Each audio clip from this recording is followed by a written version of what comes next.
Okay, hey everybody. We are students in the UCLA-Caltech MSTP, or Medical Sciences Training Program here at UCLA. Today we'll be talking about MD PhD programs broadly, but also talking about our paths to the MD PhD program, why we chose this path, what we like about UCLA-Caltech MSTP, and also we'll be giving you guys some advice for what you should be doing during your undergrad career and gap years, if you want to be like us, I guess. Okay, so briefly, since some people just ask, what is an MD PhD program, I wanted to spend a few minutes just covering that. So an MD PhD program is typically an 8-year program where you complete an MD and a PhD, and the PhD can be in any topic. The nice thing about UCLA's program is that you can do your PhD at UCLA, you can do it at Caltech, and you can also do the social sciences track where you get a PhD in things like anthropology. So we have students in each of those programs here today so they can answer your questions. Another thing about MSTPs, medical scientist training programs, is that they're fully funded by the NIH. And so there's about 40 in the US that fully fund your training, which is certainly a perk. Other than that, the goal of an MD PhD program really is to become a physician scientist. And what that means for everyone, it kind of means different things, but you could be a PI of your own lab and also see patients in clinic. Typically, it's talked about being 80-20, where you do 80% of your time as research, 20% in clinic. But that varies broadly, and sometimes people end up doing all research or all clinic. It's really what works best for you. Yeah, so those are the basics. And so now we'll just introduce ourselves and our panelists. If everybody could go around, say their name, where they're from, undergrad, and then like what they're studying, what their research interests are, just briefly. So we'll start off with Emma. Hi, I'm Emma. I am an MS1 in the program, so just started. Fun times. I'm from Washington, D.C. originally. I went to Brigham Young in Utah for school, and then went to San Francisco for 4 years to work in biotech, where I helped start a company that does antibody development for emerging infectious diseases, including COVID. And I'm interested, broadly speaking, in immunology. And yeah. Brandon, do you want to go next? Yeah, hey everyone. I am Brandon. I am an MS2, and I was actually an undergrad at UCLA as well. I graduated in 2017, majoring in MIMG. And then I decided to take 2 gap years to do full-time research at UCLA. And then decided to stay at UCLA again for the MD PhD program. So by the time that I graduate, I'll have been here for 14 years. Daniel, you want to go next? Hi everyone, I'm Daniel. Excuse me. Hi everyone, I'm Daniel. I'm a PhD 1 in the anthropology department. I'm in the social sciences track.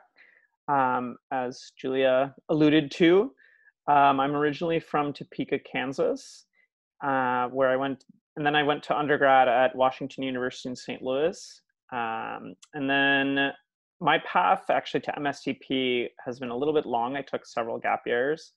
I actually did my pre-medical kind of, I did it post-baccalaureate. So after I got my bachelor's, I took like an extra 1.5 years of courses. And then I also was working part-time during that time. And then I moved to New York City and worked in education policy for 1.5 years. And then I ended up coming here. And then what else? Oh, research interests. I'm interested in looking at the political economy and history of deinstitutionalization in psychiatry.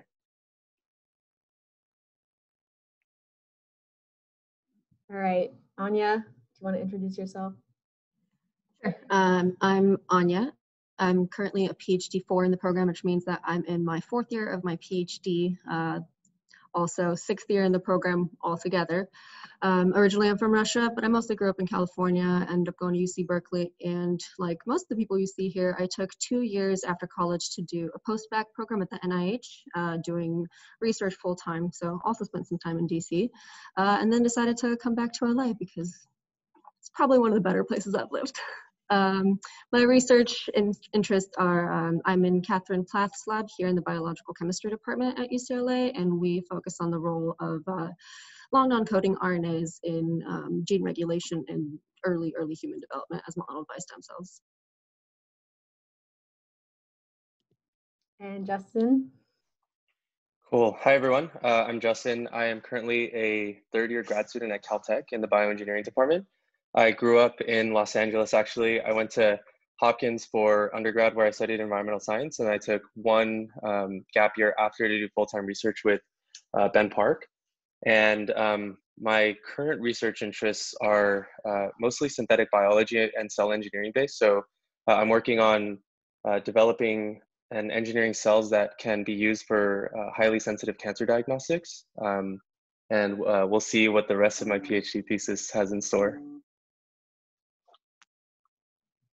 Awesome. And I'm Julia. I'm an MS2 from Kentucky. I went to Emory for undergrad, went straight through, and I'm interested in immunology as well, along with a lot of other people here. So just to clarify, the structure of an MD PhD program typically is called 2-4-2, where you do your first 2 years of medical school, then you start your PhD, which is hopefully 4 years, could be longer, could be shorter, and then you finish with the last 2 years of clinic, which is when you're rotating, trying to figure out what specialty you want to do, and then applying to residency. So when we refer to ourselves as MS1s, MS2s, PhD1s, PhD2s, that's kind of what we mean by that. So like Anya said, she's a PhD4, but she's a 6th year in the program. Daniel's a little different, and he'll tell you about it probably soon enough, that social sciences track gives you the option to actually do your clinical year beforehand, or you can do the 2-4-2 system. All right, so next we're gonna just talk about kind of, it's a big question. I went back and forth, and kind of any of the panelists would like to start talking about pros and cons, you know, why you considered it versus MD versus PhD, and really just like, how did you know that this was right for you?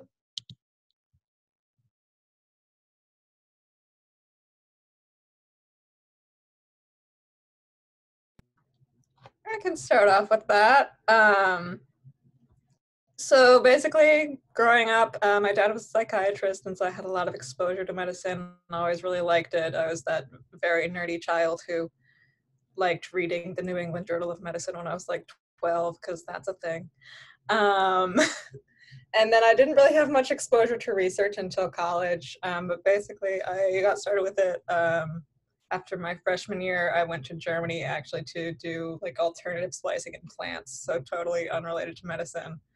But I just absolutely fell in love with the lab, which is sort of weird to say about, you know, collecting caterpillar saliva and running a bunch of qPCRs and watering plants, but it was a nice time. And so I was kind of thinking like I wanted to incorporate research more into my career, but I wasn't really willing to give up on the medical side of it. Ended up going to Kenya the following summer, working there for a bit, and really just seeing like how much space there is in medicine for improvement and how much research could help with that. And also just how much I liked treating patients directly and really wasn't willing to give up on that side of things. So basically the MD PhD for me is that balance of wanting to improve medicine from that broader standpoint, but also wanting to do really the best we can for patients right now.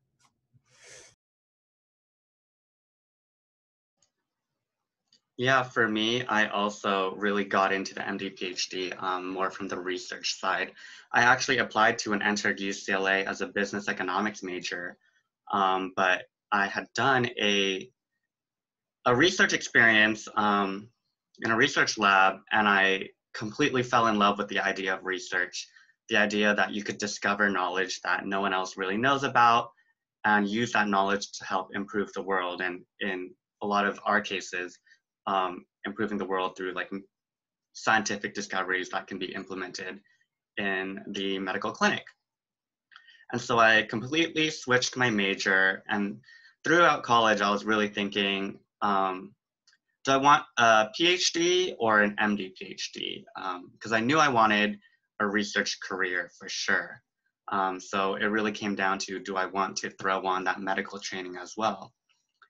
And for me, the answer ended up being yes, because the research that I do is very computational. I do computational research like cancer genomics using big data to try to answer questions about cancer. And I found myself programming software that would work, but not really addressing the right questions that would really help patients in the clinic. So I decided, for my work to be really meaningful, I needed a better understanding of medicine in general and the real important questions that doctors want answered, not necessarily what scientists want answered. So that's how I ended up deciding to do the MD with the PhD. I think that's one of the more rewarding aspects of this dual training, is that while you get to participate in research that ultimately down the line will probably help answer questions that are related to human health and disease, as a practicing doctor, you can also do that on a regular basis. So I think for me, it was a huge appeal to be able to do the kind of work that I really liked intellectually. So the falling in love with lab part and being able to pursue questions with a degree of independence as a researcher, but then also knowing that I want the daily interaction of seeing patients, and I want to be able to do something to answer questions that, you know, are more applicable now than 30 years down the line.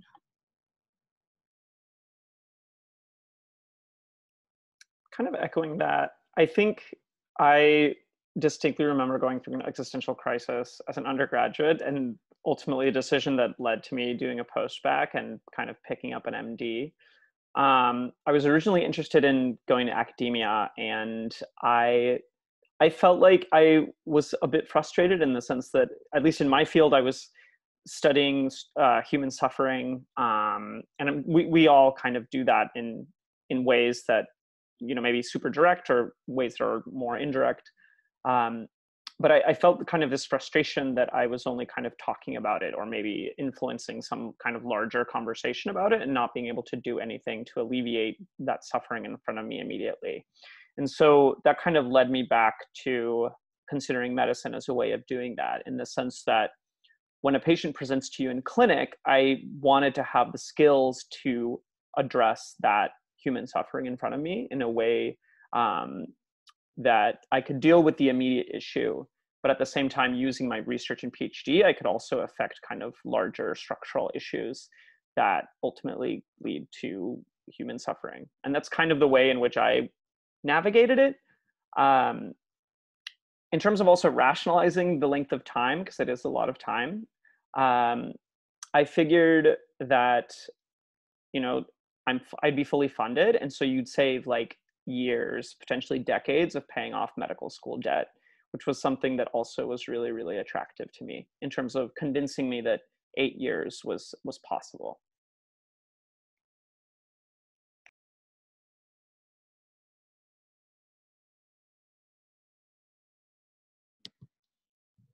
Are we all answering each question, or? Go for it. We have plenty of time. Sure. I think my path was a little bit untraditional in the sense that I had no idea what I was doing until I was probably 18.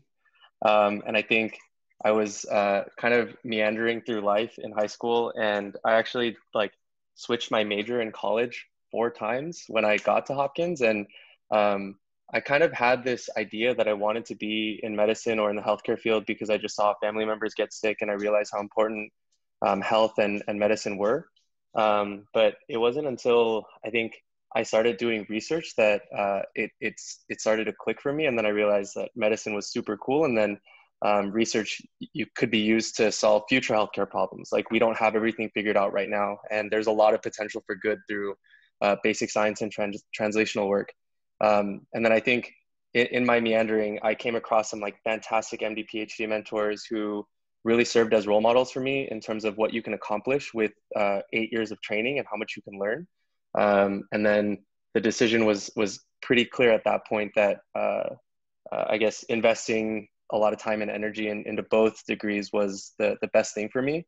And I think the one thing that I would tell all of you guys is it's totally okay if you don't have everything figured out. I didn't decide on an MD PhD until I was like the end of my junior year as an undergrad. And I think once you make that decision, a lot of things can fall into place for you to pursue this path.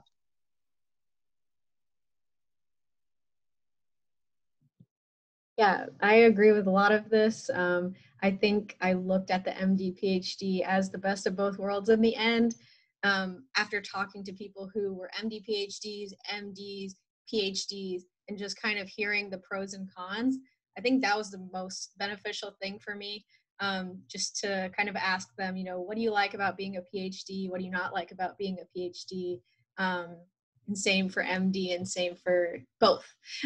So it takes a lot of time, and even leading up to the application period, you know, I still was like, okay, I think this is the right thing to do, but I'm not 100%, and we're just going to see. But then by the time, like, you know, I got to go to interviews and meet other people who were equally as excited about this path as me, I was like, oh, these are my people. And I was more confident with my decision. But I think everybody has a series of like existential crises before and during the MD PhD program. And so you just got to trust your gut. All right. Why did you guys pick UCLA's program? And not all of us have to answer this, but a lot of people were wondering what's unique about our program.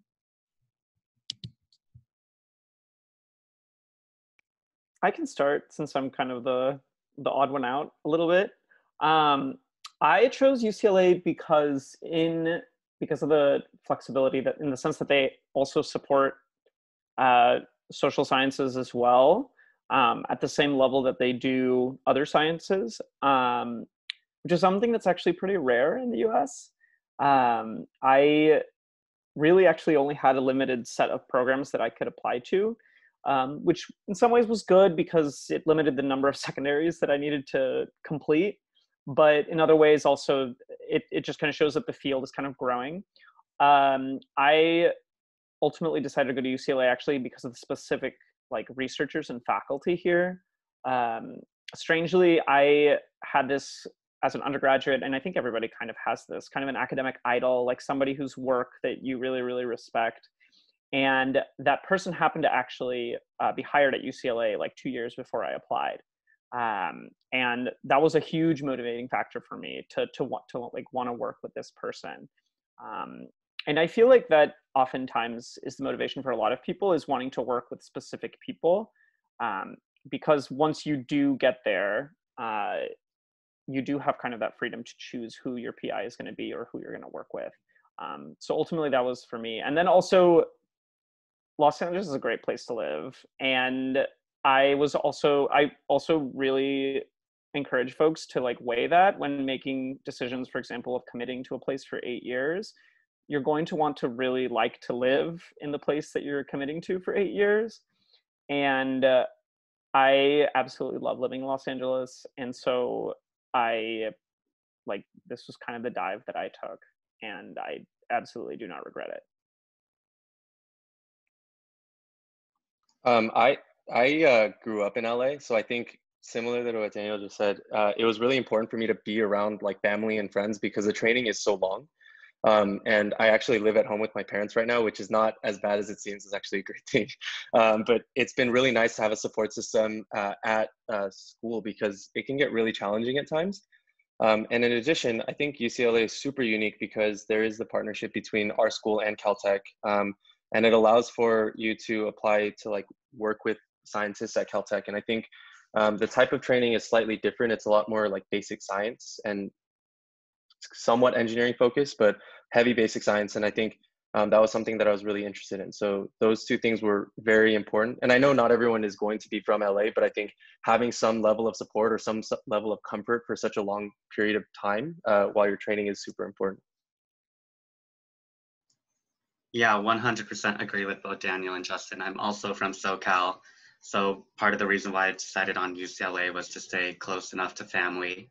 And another thing is that in the end, 8 years is such a long time the schools that you'll end up applying to are all going to be pretty good in general, right? Like it really comes down to finding the best fit for you, like as a person. Like research is going to be pretty strong everywhere you apply, and you're going to find a mentor, hopefully that fits your interests. But like quality of life in LA is awesome, right? Like I think all of you are UCLA students, so you know that it's pretty fun and cool to live in LA. So that honestly was the biggest factor for me deciding to choose or stay at UCLA.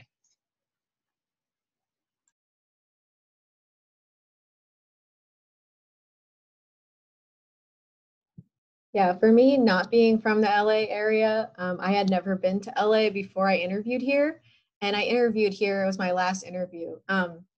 So it was really exciting and kind of like a nice surprise to see how well I felt like I fit in this community. You know, you can't go wrong living in LA, and you guys already know this being in LA as UCLA students. And I also just really chose this program for the people. I think when you're applying to MD, PhD programs, like you'll often be deciding between great programs, and the research is probably equivalent, and the clinical, prestige is probably equivalent in the end. And so you really just have to kind of pick the place that you think you'll be happy for the next 8 years, because it is a long, long time. Yeah. Okay.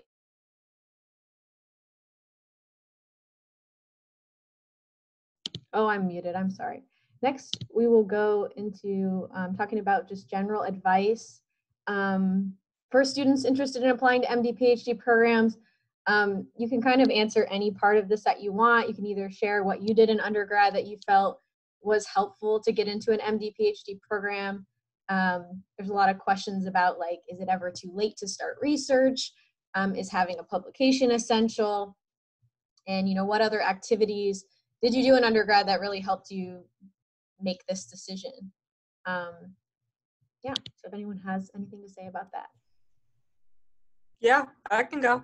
So I'm an MS1, so I'm freshest out of it. I also applied way too many times, so I have more insight from that. So I applied fresh out of undergraduate to a bunch of schools, only MD, PhD, so I didn't apply MD because I knew that's what I wanted.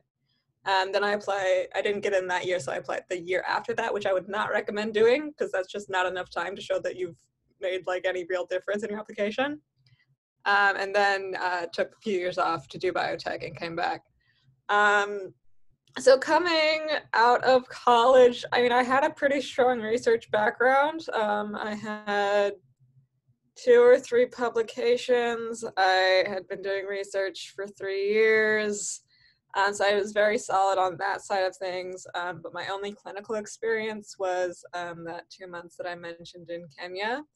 And I found that most of the schools just like, they were kind of impressed by it, but they just wanted to see that I had done something with a lot more longevity in terms of the clinical side because they saw me mostly as a researcher. And that just wasn't enough clinical experience and enough clinical experience in this country to say that I really wanted to do the MD, PhD and not just a PhD. So there is that balance that you have to strike there, and you can still explore other activities, but I would say among the activities that you're focusing on, try to make sure you're getting a healthy balance of clinical work and research in there. You'll notice that I don't know how many panelists are here, but I think only one of us came straight out of college. So it is very common to do 1 or more gap years. I think the average is 2. Doing full-time research, often with clinical work on the side, at least a few hours a week, for example, volunteering or scribing. I did several things. I worked as an EMT, I scribed. So I definitely had a lot more clinical experience coming into it when I finally did get in. And my application was very well received then. So. I think I also kind of want to comment from this perspective. So I've been interviewing applicants for the MSTP program for the past 3 years, and I swear to you, the applications that like come through to me are much more impressive candidates than I think I ever was. So I think the recent trend is that people are really doing amazing things and really early on in life. And of course, that is going to help your application and help you accomplish to do anything what you want to do. But the answer that nobody wants to hear is that it's really hard to prescribe the right steps for this process. It's impossible for us to tell you what to do. We've done our own things, and we've either struggled. For example, I also applied twice. The first time I applied to 5 medical schools and I did not even get an interview. And then the next application cycle, I applied to like 16 MSTP programs. And that was something that, for me, I became a lot more honest with myself about what I wanted, but also realized what my application was better tailored for now. And that was a huge question that pursued me on the interview trail as well. So a degree of honesty, both with, it starts with really figuring out what it is you want and explaining to your admissions committees that these are the active steps I have taken to confirm that, figure it out, and then please be impressed. It's not to say that it's an easy process necessarily, but I think it is deeply individual and deeply personal. And I think that really stands out when you put so much of yourself into the application and people can see it. And I think that's what really gets you into the program that's also right for you. I think kind of piggybacking onto that, I think it's also certainly more about quality than quantity. Just because you've done like a gajillion like research hours, but if they've been kind of like piecemeal or just like have been kind of just like a series of jobs as like a lab technician, I think it's better to show, for example, even consistency of like dedicating yourself to like kind of one project. At least certainly in my field, that's kind of how just things operate. It's like if it's very difficult for us to do like a bunch of tiny little projects, simply because oftentimes the goal of our PhD is actually to turn our PhD into a book. And so, for example, in undergraduate, I did one project throughout the entirety of undergraduate, starting sophomore year. And I essentially dedicated like 2.5 years to like doing one research project, and had like documents that I could show like that I had like of my work. And then in terms of clinical experience, I also certainly want to give people permission to take years off.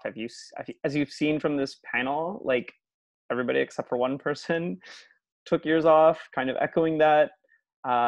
During my years off, I worked as a community mental health worker actually, for about 1.5 years. And again, I think going back to the idea that it's better about quality, I was able to, kind of craft the narrative of my application to demonstrate that the clinical experience of me working as a community mental health worker directly tied to my research interests of issues confronting the mental health system in the US. And so I think part of it is also kind of crafting a story, which sounds a little bit cliche, but it is also kind of how you spin it in an application, not just kind of throwing as many activities like at the application as you can. It's really better to craft a more coherent kind of argument as to why it is that you'd be a good fit in a program like this. And I think just to provide a little bit more of a tangible example of what this can look like, in general, I think if people are telling you that there are steps to success to getting into an MD PhD program, I would take that with a gigantic grain of salt. In my experience, the things that I was most passionate about ended up being like a lot more authentically me, and I ended up being a lot more successful in the things that I actually wanted to pursue, and that showed up throughout my time in undergrad. So some of the things that I really loved doing that had nothing to do with an MD PhD was I spent 3 years cooking in an Italian restaurant, and like people looked at that and they were like, what? And to some extent, a lot of schools didn't really get it. And to be quite frank, I don't think I would have been a good fit at those schools. But then my interviews at UCLA specifically, they honestly, we sat and talked about Italian wine for 20 minutes. And that was a clear indication to me that our program specifically really cares about well-roundedness, and there is life outside of being a physician scientist. So I think I would encourage you all to find the things that you're really passionate about and just dive in. And a lot of times the fit with the school will kind of sort itself out.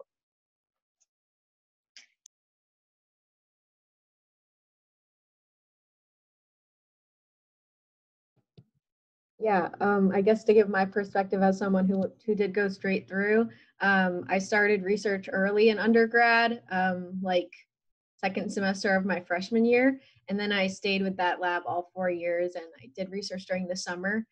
So I think that was what really helped me just kind of get that background. Um, and then I did things like I shadowed a little bit. I volunteered at the ER, just passing out blankets. You don't have to be someone who's doing clinical work necessarily. You just need to get exposure to a clinical setting to say, okay, yeah, I know what it's like to be around doctors and patients. And then again, like I've said this once before, but just talking to people who've been through it, that was the most helpful thing. And like Justin said, doing random things that you're excited about and you're passionate about, like don't just do things for your resume. I was on the triathlon team and I got questions about that throughout my interview cycle. And it just actually like let me have a breath of relief during those periods of times because I didn't have to, I don't know, talk fancy. I could just be myself. Yeah. And we have gotten some questions about the application process itself. Just to clarify, it is pretty much identical to the medical school application process. You'll need to write a personal statement, do your primary applications, do your secondaries, and then interview. It's kind of the same timeline as well, but some key differences are that in the primary application, you'll have to write an essay specifically on why MD, PhD, and you'll also have to write an essay outlining all of your research. So that's that for that. And then for your secondary applications, you'll do one for each program that you're applying to, and oftentimes they'll have more essays about research, what specific professors you want to work with at their school, why you want to go to their school, that kind of thing. And then the interviews are slightly different too, and it varies between program to program. A lot of times they're just one-on-one interviews with faculty members who might end up being your PI in your lab. So I think of them as a bit more like laid back conversational. There's less MMIs, like none of the MD PhD programs that were specifically the MD PhD part of the interview were exclusively MMIs. You always had like at least for me, you always had, an interview with faculty members or the directors of the program. So you got to be passionate about research. That's the big thing. So definitely get involved. One thing I want to clear up is about publications. You don't need a publication to get accepted to an MD PhD program. Yeah, that's the answer for that. And yeah, if you guys have any other comments on, how to find research mentors briefly, or what makes someone a competitive applicant, I think we covered it all, but next we'll just open up to an open Q&A. You guys don't have any final remarks?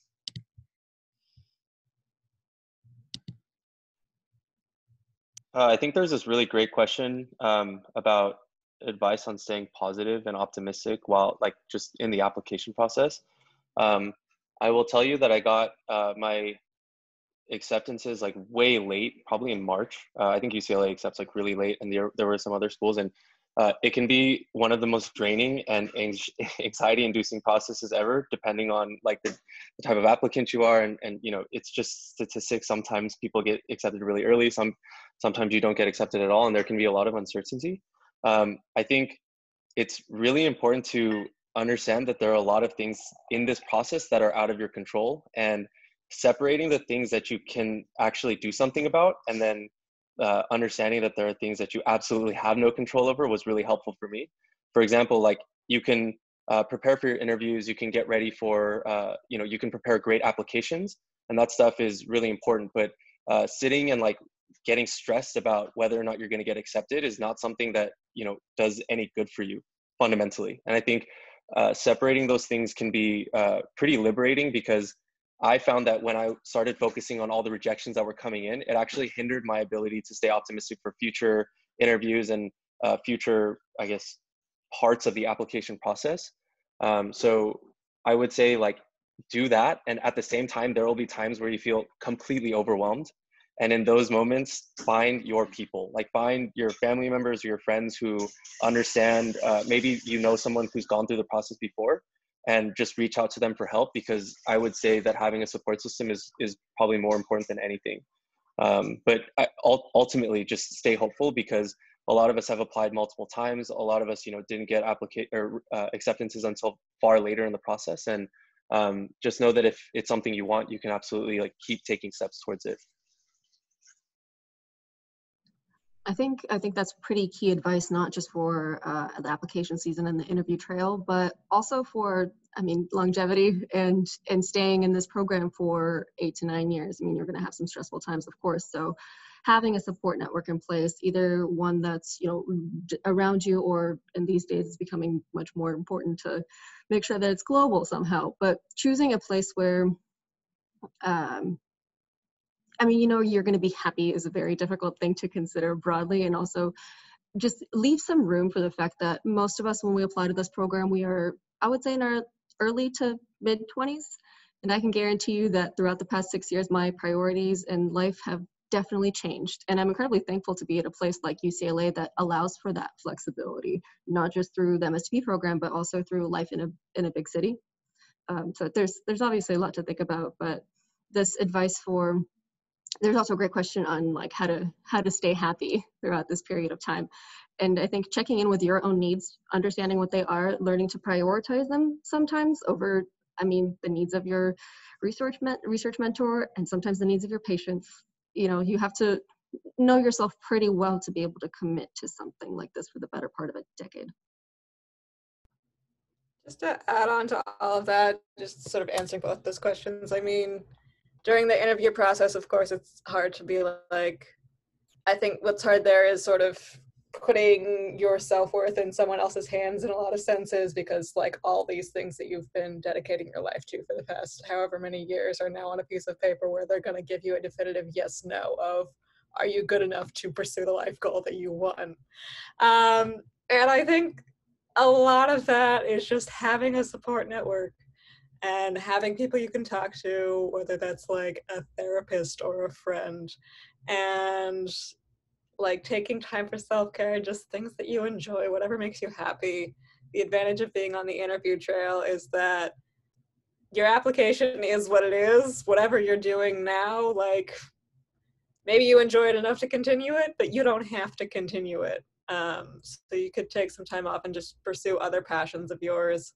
Or you could take some time off and pursue even a plan B, so that you have a backup plan in the event that you don't get in during that time. I wouldn't recommend heavily pursuing a plan B before that, because this plan A takes way too much time, but during that time you definitely can.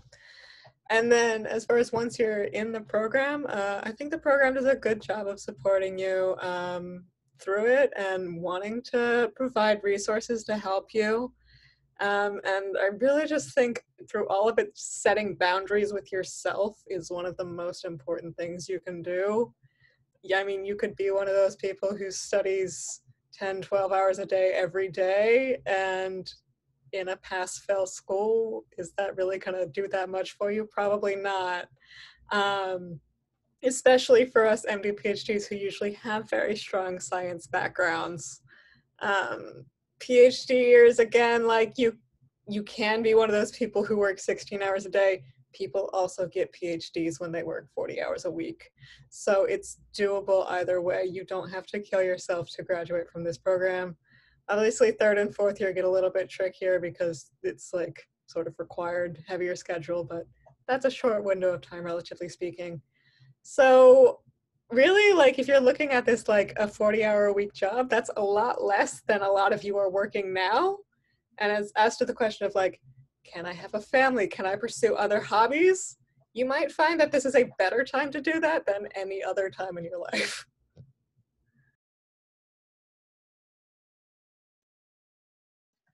Yeah, so my comments will be about the interview trail. Honestly, I had so much fun interviewing, flying to different universities and exploring their cities, because a big part of deciding where you want to go is really getting to know the area that you'll be spending all those years in.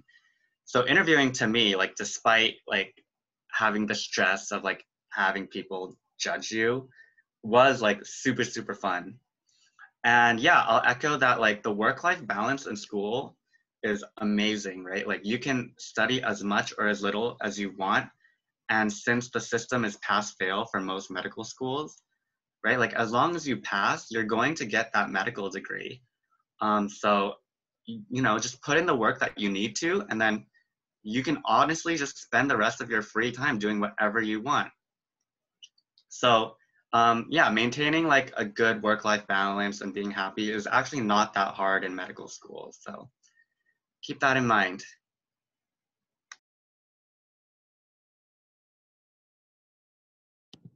Yeah, I think those are all great points. I mean, we're getting paid to learn, which is truly the biggest privilege and my dream. So it's awesome to be in a program like this that is so supportive, and you really have the freedom to kind of choose your path once you're in the program.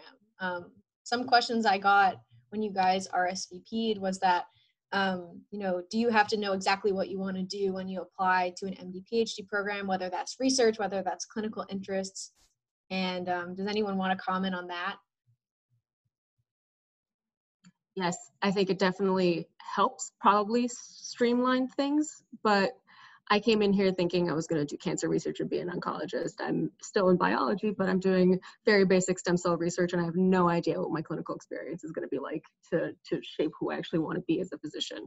So I think that it's totally fine if you're already dead set on something and this is your life's passion and this is how you apply. And frankly, that probably sells decently well during the application process. But there's so much room for learning about your institution, what you're good at, what you can handle in a clinical setting, what you want to handle in a clinical setting. Like some people find out that surgery is not for them. That's fine. There's a lot of flexibility in when this happens for you. But ultimately, 8 years is a long time to figure out what you want. And it's nice to have that buffer before venturing out into the real world.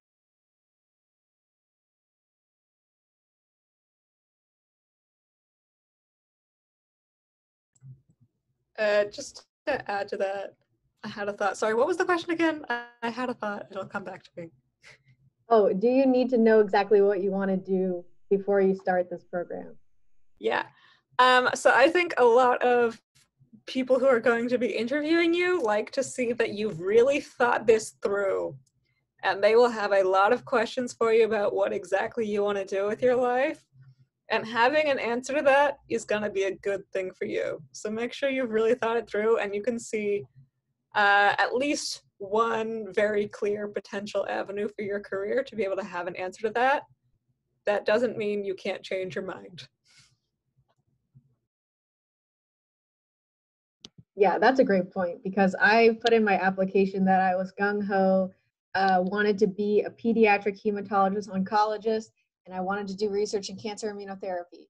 And already in the first year of med school, I have learned of specialties I didn't know existed, and I've really broadened my research interests. You know, there's still an immunology, but like, I'm not the person I really, well, I'm the same person, but I'm not the person with the interest that I had necessarily when I applied to med school. So, you know, it's nice to have a story.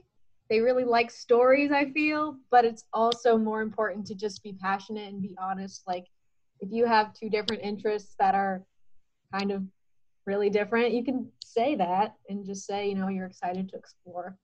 Yeah. I said the exact same thing in my application, and here I am thinking about lots of other things in immunology too.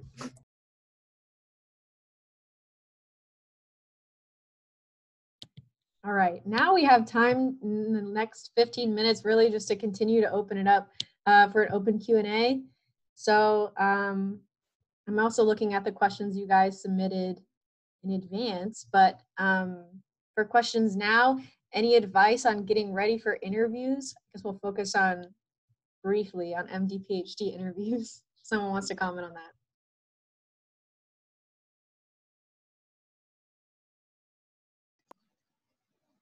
Go ahead, Brandon. Okay, so Julia touched on this earlier. At least in my experience, the MD PhD interview process is much more similar to the PhD interview process than it would be a medical school process, right? You've kind of justified why you wanted to do medicine in your essays. And for them to interview you, that means they kind of believed your story. But really, it's kind of difficult for someone to like fake research or research interest, and that's kind of where the interview comes in.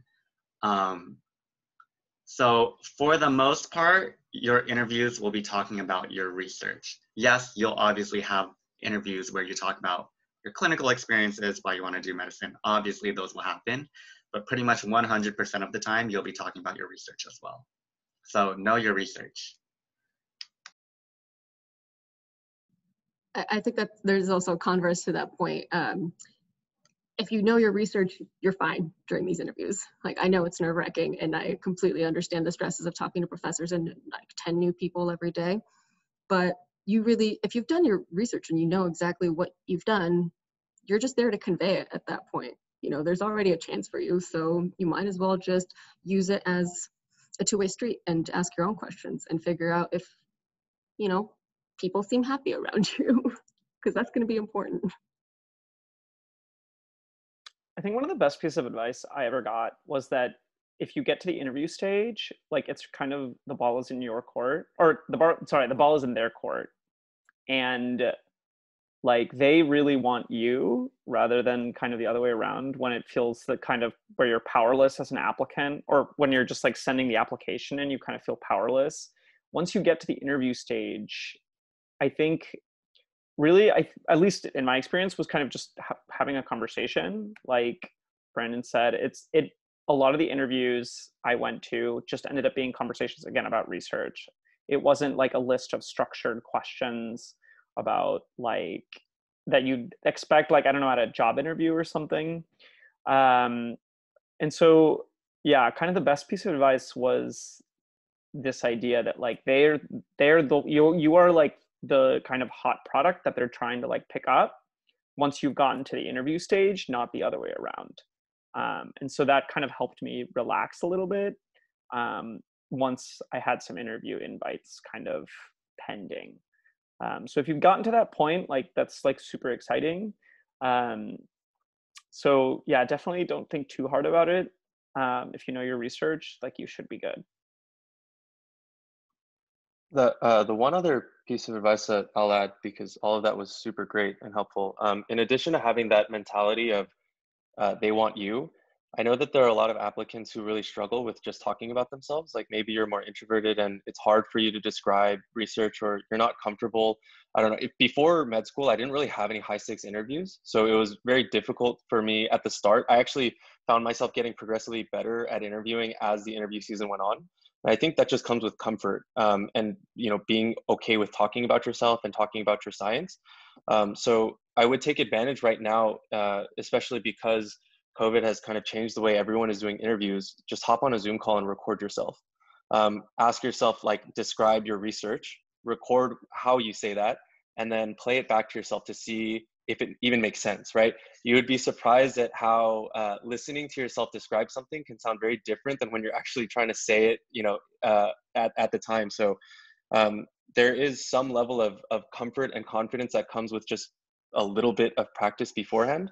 And I found that super helpful when I was working, when I was interviewing, just working with my PI and other grad students in lab who could help me get ready.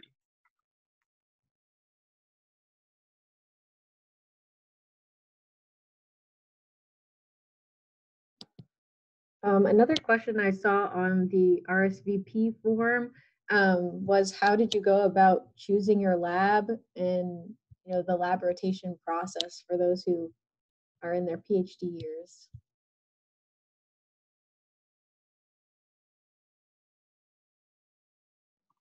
Okay, I really had not a great experience in my first rotation. I think it was ended up being the science that I thought I wanted to pursue, but a mismatch between, I guess, mentee and mentor and kind of lab environment. So I really pivoted and switched gears and was very thankful that I had a year of medical school in between the next time I had to do a rotation. And at that point, I really sought out impressive mentors, the ones that I saw connect with their students, the ones that I saw connect with postdocs in their lab, and ones that fostered a kind of environment that was open and you know, you could walk in and ask anybody any question and they will go out of their way to help you out.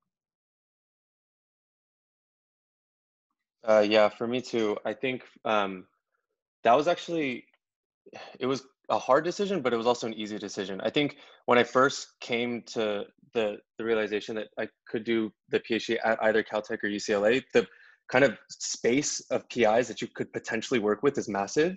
But I think the two things that really narrowed it down for me was, one, am I actually passionate about the work they're doing? And two, when I talk to them, does it make sense for me to see them as a mentor and, you know, someone who can actually help me grow and push me to improve in my science? And it's funny because you would be surprised at how many people don't fit either one of those criteria for you personally. And I emailed really broadly at both institutions, and there were only probably 5 people that I ended up going to lab meetings for. And then of those 5 people, it became really clear who was invested in helping their students grow and whose science I was actually genuinely passionate about. And then during the actual rotations, I did 2 rotations. The first one, I almost knew immediately that it wasn't going to work out. And I kind of, you know, these things happen, you know, you should allow yourself to explore, and sometimes things don't go the way they plan. And then the second rotation, which I'm at my current lab, it was fantastic. I got along with the PI really well.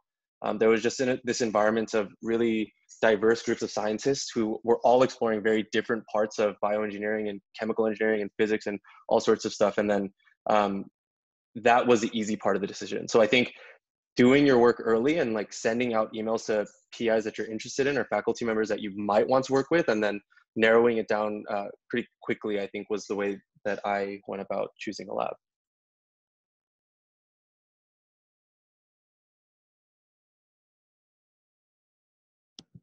All right, and then because we can kind of close up the session just talking about kind of what we all want to be when we grow up, or what we're working towards, or perhaps like options for MD PhDs in the future. Yeah.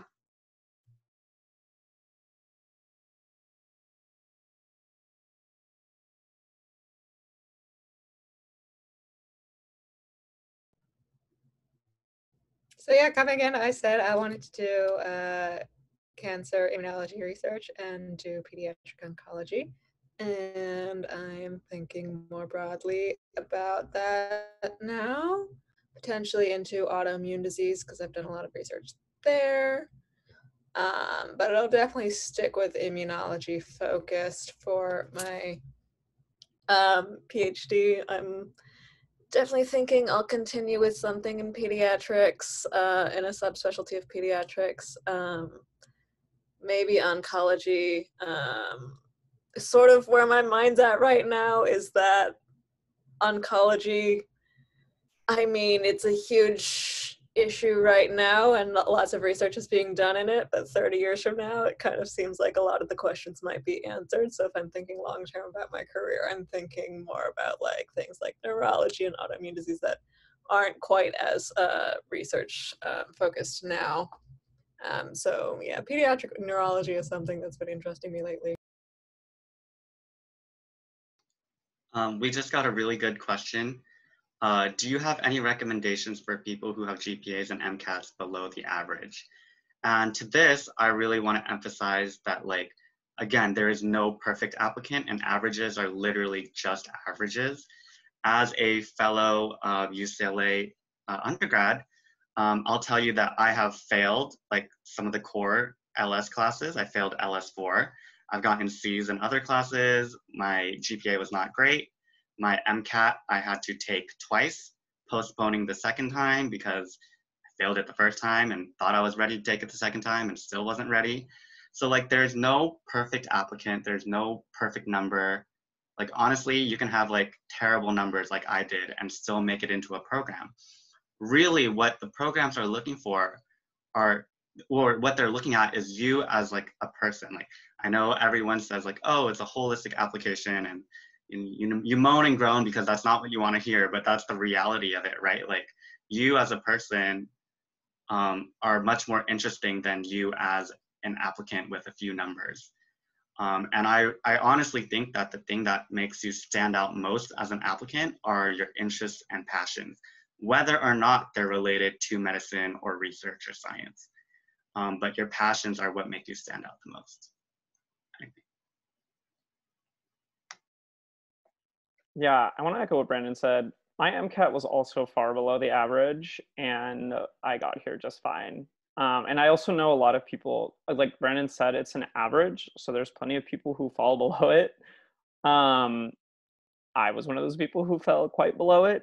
And I even remember distinctly telling myself, like, I guess I'll just have to apply again next year because I'm not going to get in anywhere, like, with this MCAT score. And, like, that just ended up not being reality. Yeah, I think it kind of, as I said before, I think it's really important to focus a lot of time also on the essays. You definitely like want to craft a story as best as you can about kind of what Brandon said, like your passions. I think that is what folks end up like looking at the most. They're not going to like hyper focus on like numbers.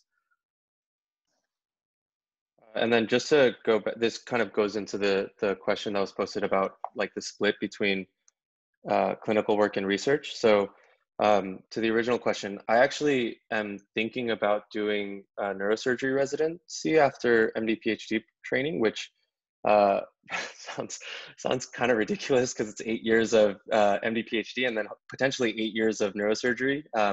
And I promise I'm not some sort of psychopath. I think the brain is fascinating and I think surgery is super cool.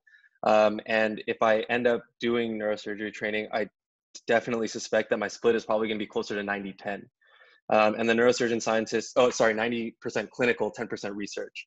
And the neurosurgeon scientists that I know who do great research work, in addition to being good surgeons, they collaborate with fantastic scientists who know how to manage a lab and know how to do translational work.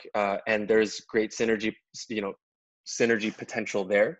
But like I said, I think the greatest thing about doing an MD PhD, and I think everyone on this panel has mentioned it, is flexibility. So there are some people that go into VC after training, or venture capital like finance, biotech industry. Some people do pure research.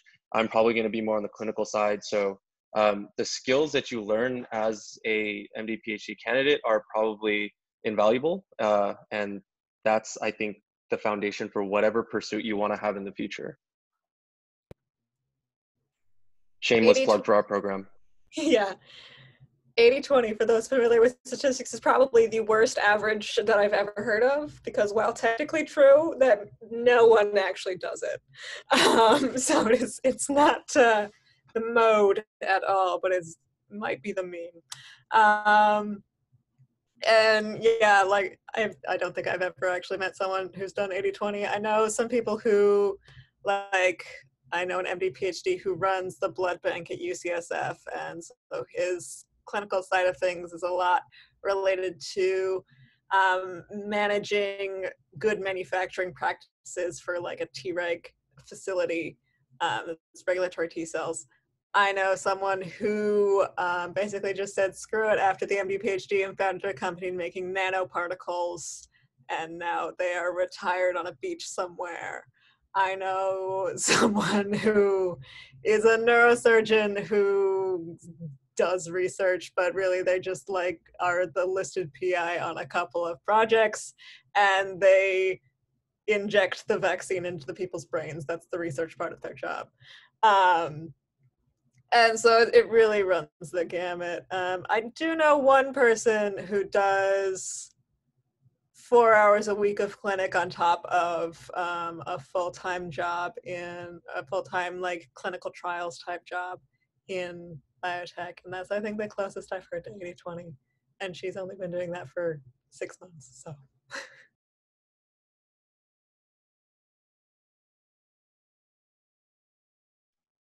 All right, everybody. Oh my goodness, we're getting some 2 last-minute questions. The panelists have to go. I know it's 8, but we can quickly answer these. Let's see. Does an MD PhD possibly also help with getting into a good residency program? Depends. Generally, yes. It very much does depend on what kind of residency you're aiming for and what your PhD publications have helped with. Of course, I know people who've completely switched gears after their PhD in like hardcore genetics and have gone into psychiatry, but at the same time, they, on the interview trail, were able to really present a great story as to how these were their formative years rather than being like, oh, you know what, no. So I think, yeah, generally yes, but again, it's about your individual journey through all of this and the story that you are living. I would personally say that it probably does, same as what I just said, but I would not do an MD PhD for the sole reason of getting into a better residency. Oh, don't do that to yourself. Yeah. Just to clarify, it's like almost too much work. Like you should absolutely be very passionate about the science and like what you're going to be investing in for 4 years. And I think there are much easier ways to become a competitive residency school or residency program application than doing a PhD. I also will say what a good, quote unquote, good residency program is like really depends on what it is that you want to do. And I feel like that kind of theme becomes, as time goes on, especially after undergraduate, what constitutes like a good program, I think really depends person by person. And so I also wouldn't necessarily, I don't want to like elevate these US News rankings that US News has a formula that they've crafted that everybody kind of gives a lot of social meaning to. This is the anthropologist in me coming out. Really, I want to make it clear that you should certainly not base your decisions and where you want to go in life on US News rankings. For like a good residency program, it really ultimately depends on what it is that you want to do. If you want to do research, there's some great research residency programs. If you want to focus on, community medicine, you can go into a community medicine like residency, and those may not be in the US News rankings, but like they produce excellent physicians. So it really depends ultimately on what it is that you want to do.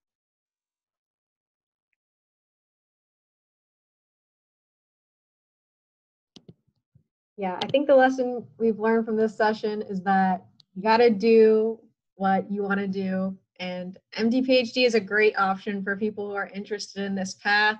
It does give you a lot of flexibility, even though it's a lot of time and that can be intimidating, but it's time well spent. I'm saying that my second year in the program. I don't know what I'll say my 8th year, but hopefully it'll still be good. But thank you so much to all of our panelists. For the panelists who want to share their emails, we've been posting them in the chat, but we'll also add them to the agenda so you can just have a one-stop shop for all of that info. And feel free to reach out with any questions. And best of luck to everybody. It's been really fun talking to you guys. So stop the recording.